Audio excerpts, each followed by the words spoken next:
గా టార్గెట్ అయితే సహజంగా ప్రజల్లో సానుకూలత వచ్చింది. చరిత్ర చెప్పింది. ఇప్పుడు జగన్మోహన్ రెడ్డిని కాంగ్రెస్ పార్టీ టార్గెట్ చేసింది. టార్గెట్ చేసి సోనియా కుటుంబం టార్గెట్ చేసింది. ఏం జరిగింది? జగన్మోహన్ రెడ్డి బయటకు వచ్చి కాంగ్రెస్ని పుట్టగతులు లేకుండా చేశాడు కదా.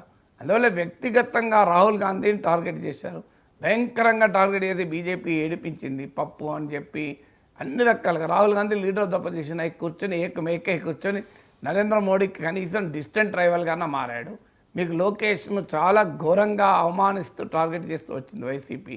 ఆయన పప్పు అని, ఆయన చేతకాని వాడని. ఏం జరిగింది? ఆయన ఎమ్మెల్సీగా దొడ్డుగా నచ్చాడు, ఎమ్మెల్యేగా ఓడిపోయాడన్నారు.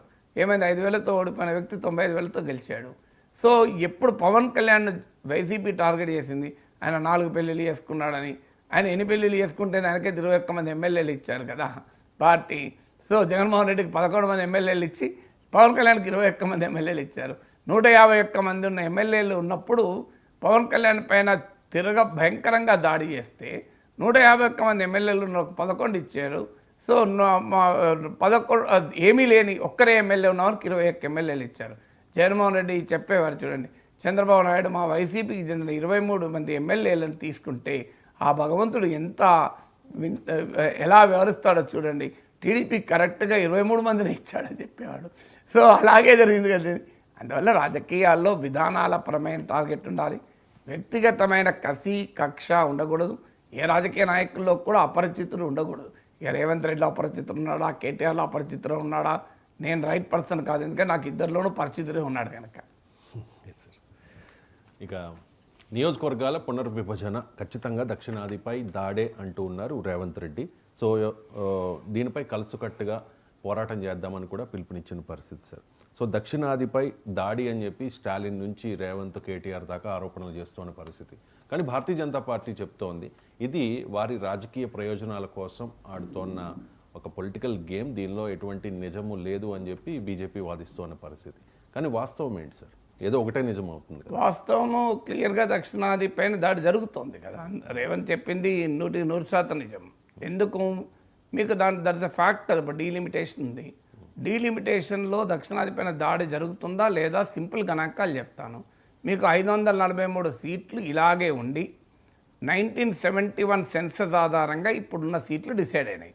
ఇప్పుడు సౌత్ ఇండియాలో 129 సీట్స్ ఉన్నాయి, యూపీలో 80 ఉన్నాయి, బీహార్లో 40 ఉన్నాయి. యూపీ బీహార్ కలిపితే 120 ఉన్నాయి, సౌత్ ఇండియాలో 129 ఉన్నాయి.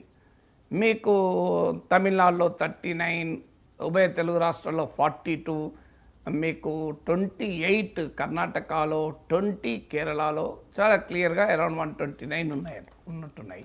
సో మీకు యూపీ బీహార్ కలిపితే సౌత్ ఇండియా మొత్తం కలిపిన ఈక్వల్. అంటే ఇప్పుడున్న రిప్రజెంటేషనే సౌత్ ఇండియాకు అన్ని పొలిటికల్గా ఇబ్బందికరంగా ఉంది. 2 హిందీ రాష్ట్రాలు యూపీ బీహార్లో గెలిస్తే సౌత్ ఇండియా మొత్తం ఓడిపోయినా ఏమీ కాదు. అందుకే బీజేపీ సౌత్ ఇండియాలో సీట్లు రాకపోయినా 3 సార్లు ముచ్చటగా అధికారంలోకి రాగలుగుతుంది, సౌత్ ఇండియాలో పెద్ద ప్రజెన్స్ లేకపోయినా. సో ఇప్పుడు రేపు 1971 సెన్సస్ ఆధారంగానే ఇప్పుడు నేను చెప్పిన కంపారిజన్, యూపీలో 80, బీహార్లో 40, 2 రాష్ట్రాలు యూపీ బీహార్ కలిపితే 120. యూపీ బీహార్ దేశ ఆర్థిక వ్యవస్థకు అతి తక్కువగా కంట్రిబ్యూట్ చేస్తున్న రాష్ట్రాలు.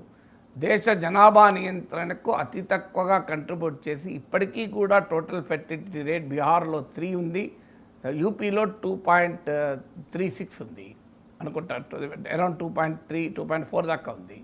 సో అందువల్ల దేశ ఖజానాకు యూపీ బీహార్లు ఇచ్చేవి తక్కువ, తీసుకునేది ఎక్కువ.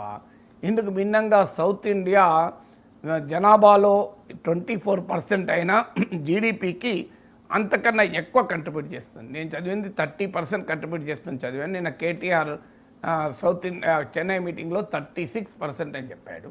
మేబీ ఈ maybe right in his facts also. So అందువల్ల సౌత్ ఇండియాకు తమ జనాభాలో నిష్పత్తి కన్నా 50% ఎక్కువ కంట్రిబ్యూట్ చేస్తున్న రాష్ట్రాలు. దేశ ఆర్థిక ప్రగతికి, దేశ సామాజిక ప్రగతికి దోహదం